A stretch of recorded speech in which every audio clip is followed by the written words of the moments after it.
അധ്യായം 4.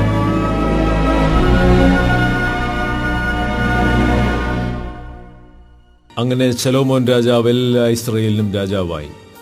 അവനുണ്ടായിരുന്ന പ്രഭുക്കന്മാരായിരുന്നാൽ സാദോക്കിന്റെ മകൻ അസര്യാവ് പുരോഹിതൻ, ശീശയുടെ പുത്രന്മാരായ എലീഹോരഫും അഹിയാവും, രായസക്കാർ അലിഹൂദിന്റെ മകൻ യഹോശാഫാത്ത് മന്ത്രി, യഹോയാദയുടെ മകൻ ബെനായാവ് സേനാധിപതി, സാദോക്കും അബ്യാഥാരും പുരോഹിതന്മാർ, നാഥാന്റെ മകനായ അസര്യാവ് കാര്യക്കാരന്മാരുടെ മേധാവി, നാഥാന്റെ മകനായ സാബൂദ് പുരോഹിതനും രാജാവിന്റെ സ്നേഹിതനുമായിരുന്നു, അഹിശാർ രാജഗൃഹ വിചാരകൻ, അബ്ദയുടെ മകൻ അദോനീരാം ഊഴിവേലക്കാരുടെ മേധാവി. രാജാവിനും രാജഗൃഹത്തിനും ഭോജനപദാർത്ഥങ്ങൾ എത്തിച്ചു കൊടുപ്പാൻ ശലോമോൻ ഇസ്രായേലിലൊക്കെയും 12 കാര്യക്കാരന്മാർ ഉണ്ടായിരുന്നു.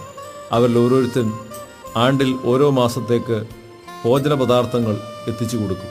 അവരുടെ പേരാവിത്: എഫ്രൈം മലനാട്ടിൽ ബെൻഹൂർ, മാക്കസ്, ഷാൽബീം, ബേത്ത് ഷേമെസ്, ഏലോൻ ബേത്ത് ഹാനാൻ എന്നീ സ്ഥലങ്ങളിൽ ബെൻ ദേക്കർ, അരൂബോത്തിൽ ബെൻ ഹേസർ, സോക്കോവും ഹേഫർദേശം മുഴുവനും അവൻ്റെ ഇടവകയായിരുന്നു.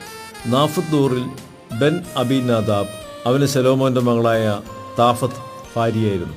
അഹീലൂദിന്റെ മകനായ ബാനിയുടെ ഇടവക താനാക്കും മെഗീദോവും, സാരത്താനരികെ ജസ്രീലിന് താഴെ ബേത്ത്ശെയാൻ മുതൽ ആബേൽ മെഹോല വരെയും യൊക്മെയാമിന്റെ അപ്പുറം വരെയുമുള്ള ബേത്ത്ശെയാൻ മുഴുവനും ആയിരുന്നു.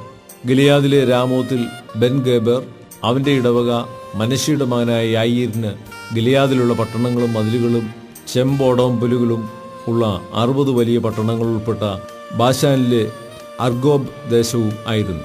മഹനീമിൽ ഇദ്ദോവിന്റെ മകൻ അഹിനാദാബ്, നഫ്താലിയിൽ അഹിമാസ്, അവൻ ശലോമോന്റെ മകളായ ബാശമത്തിനെ ഭാര്യയായി പരിഗ്രഹിച്ചു. ആശേരിലും ബെയോലോത്തിലും ഹൂശായുടെ മകൻ ബാന, ഇസാക്കാരിൽ പാരൂഹിന്റെ മകനായ യഹോശഫാത്ത്, ബെന്യാമീനിൽ ഏലയുടെ മകനായ ശിമിയെ, അമോരി രാജാവായ സീഹോന്റെയും ബാശാൻ രാജാവായ ഓഗിന്റെയും രാജ്യമായിരുന്ന ഗിലെയാദ് ദേശത്ത് ഹൂരിന്റെ മകൻ ഗേബർ. ആ ദേശത്ത് ഒരു കാര്യക്കാരൻ മാത്രമേ ഉണ്ടായിരുന്നുള്ളൂ. യഹൂദയും ഇസ്രായേലും കടൽക്കരയിലെ മണൽ പോലെ അസംഖ്യമായിരുന്നു. അവർ തിന്നുകയും കുടിക്കുകയും സന്തോഷിക്കുകയും ചെയ്തു പോന്നു. നദി മുതൽ ഫിലിസ്തീൻ ദേശം വരെയും മിസ്രൈമിന്റെ അതിർവരെയുമുള്ള സകല രാജ്യങ്ങളെയും ശലോമോൻ വാണു. അവർ കപ്പം കൊണ്ടുവന്നു ശലോമോനെ അവന്റെ ജീവപര്യന്തം സേവിച്ചു. ശലോമോന്റെ നിത്യചെലവ് ദിവസം ഒന്നിന് 30 പറ നേരിയമാവും, 60 പറ സാധാരണ മാവും, മാൻ, ഇളമാൻ, മ്ലാവ്, പുഷ്ടി വരുത്തിയ പക്ഷികൾ എന്നിവ കൂടാതെ തടിപ്പിച്ച 10 കാളയും മേച്ചിൽപ്പുറത്തെ 20 കാളയും 100 ആടുമായിരുന്നു. നദിക്കിക്കരെ തിഫ്സഹ് മുതൽ ഗസാ വരെയുള്ള സകല ദേശത്തെയും നദിക്കിക്കരെയുള്ള സകല രാജാക്കന്മാരെയും അവൻ വാണു. ചുറ്റുമുള്ള ദിക്കിലൊക്കെയും അവന് സമാധാനമുണ്ടായിരുന്നു. ശലോമോന്റെ കാലത്തൊക്കെയും യഹൂദയും ഇസ്രായേലും ദാൻ മുതൽ ബേർശേബ വരെയും ഓരോരുത്തരും താന്താന്റെ മുന്തിരിവള്ളിയുടെ കീഴിലും അത്തിവൃക്ഷത്തിന് കീഴിലും നിർഭയം വസിച്ചു. ശലോമോന്റെ തന്റെ രഥങ്ങൾക്ക് 40,000 കുതിരാലയവും 12,000 കുതിരപ്പടയാളികളും ഉണ്ടായിരുന്നു. കാര്യക്കാരന്മാർ ഓരോരുത്തൻ ഓരോ മാസത്തേക്ക് ശലോമോൻ രാജാവിന്റെ പന്തിഭോജനത്തിന് കൂടുന്ന എല്ലാവർക്കും വേണ്ടുന്ന ഭോജനപദാർത്ഥങ്ങൾ കുറവ് കൂടാതെ എത്തിച്ചു കൊടുക്കും.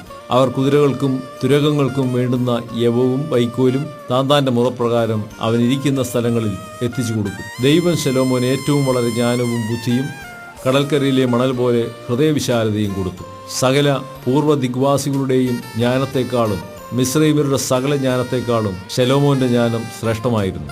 സകല മനുഷ്യരെക്കാളും എസ്രാഹീനായ ഏഥാൻ, മാഹോലിന്റെ പുത്രന്മാരായ ഹേമാൻ, കൽക്കോൽ, ദർദ എന്നിവരെക്കാളും അവൻ ജ്ഞാനിയായിരുന്നു. അവന്റെ കീർത്തി ചുറ്റുമുള്ള സകല ജാതികളിലും പരന്നു. അവൻ 3000 സദൃശവാക്യം പറഞ്ഞു. അവന്റെ ഗീതങ്ങൾ 1005 ആയിരുന്നു. ലബാനോനിലെ ദേവദാരു മുതൽ ചുവരിന്മേൽ മുളയ്ക്കുന്ന ഈസോപ്പ് വരെയുള്ള വൃക്ഷാദികളെക്കുറിച്ചും മൃഗം, പക്ഷി, ഇഴജാതി, മത്സ്യം എന്നിവയെക്കുറിച്ചും അവൻ പ്രസ്താവിച്ചു. ശലോമോന്റെ ജ്ഞാനത്തെപ്പറ്റി കേട്ട സകല ഭൂപാലകന്മാരുടെയും അടുക്കൽ നിന്ന് നാനാജാതിക്കാരായ പലരും അവന്റെ ജ്ഞാനം കേൾപ്പാൻ വന്നു.